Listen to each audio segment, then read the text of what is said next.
Bismillahirrahmanirrahim. Assalamualaikum warahmatullahi wabarakatuh. Perkenalkan, nama saya Nifina Harun Manggraini dan partner saya Afla Sapubanda. Kami akan mempresentasikan tentang bahan pembuat tekstur.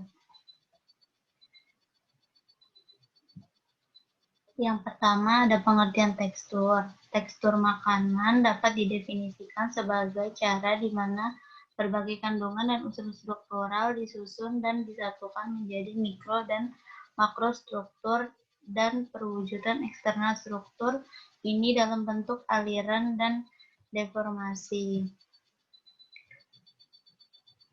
Selanjutnya ada cara menguji sifat mekanis produk pangan. Yang pertama menggunakan indera manusia dengan cara menyentuh, menggigit, mengunyah, dan sebagainya.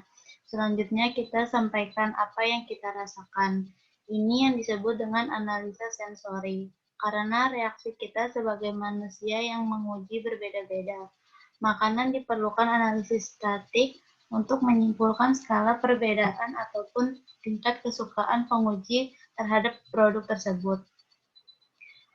Terus ada pendekatan fisik menggunakan instrumen atau peralatan tertentu. Hasilnya dinyatakan dengan unit satuan meter, kilogram, dan detik.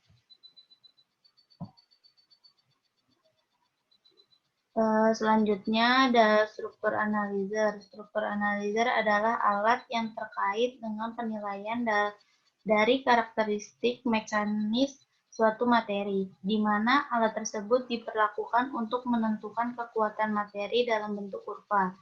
Tekstur analyzer digunakan untuk menentukan sifat fisik bahan yang berhubungan dengan daya tahan atau kekuatan suatu bahan terhadap tekanan.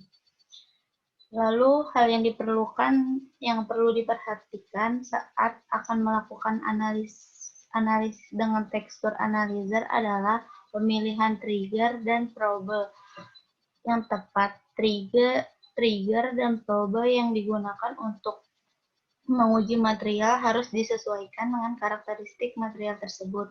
Kurva hasil pembacaan tekstur analyzer tersebut akan mempresentasikan data-data yang diperlukan untuk mengetahui karakteristik fisikokimia produk akhir, sehingga kualitas tekstur produk dapat diketahui.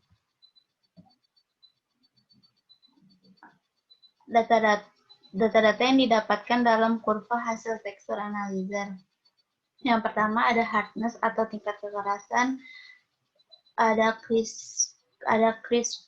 crispiness itu tingkat kerenyahan, merupakan hasil bagi antara nilai tingkat kekerasan dan nilai rata-rata dari semua titik atau H1 per HAV. Selanjutnya quality and number of fracture, yaitu karakteristik saat dipatahkan atau tingkat kerapuhan.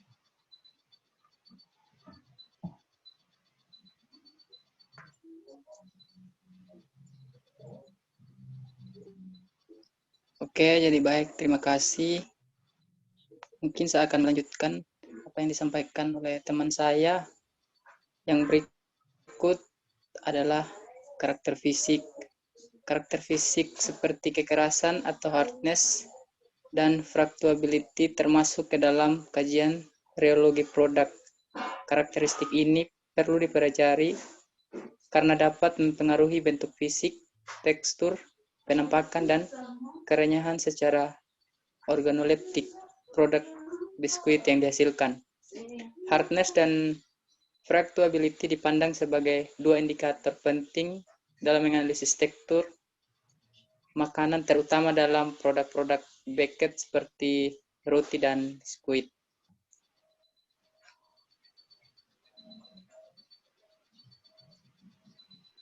Yang berikut faktor-faktor yang mempengaruhi tekstur. Faktor-faktor yang mempengaruhi pengukuran tekstur sendiri adalah kadar air, yaitu semakin tinggi kadar air, maka sampel akan lebih lunak. Jika kadar air lebih rendah, maka sampel akan keras. Gula pereduksi, yaitu semakin tinggi gula reduksi pada sampel, maka sampel akan lebih keras. Gas atau udara pada lingkungan sekitar yang mampu untuk mempengaruhi kerapuhan sampel, seperti keripik kentang. Ciri-ciri tekstur dikelompokkan menjadi 3 golongan, yaitu ciri mekanis, ciri geometriks, dan ciri yang lain yang berhubungan dengan air dan lemak.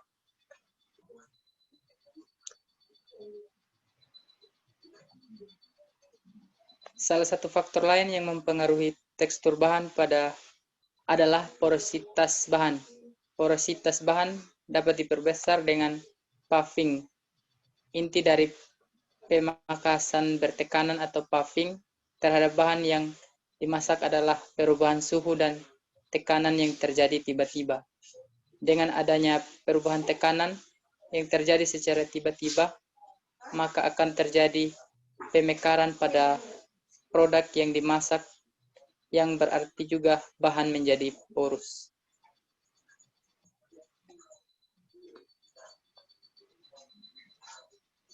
Sekian presentasi dari kami. Bila ada salah, mohon dimaafkan.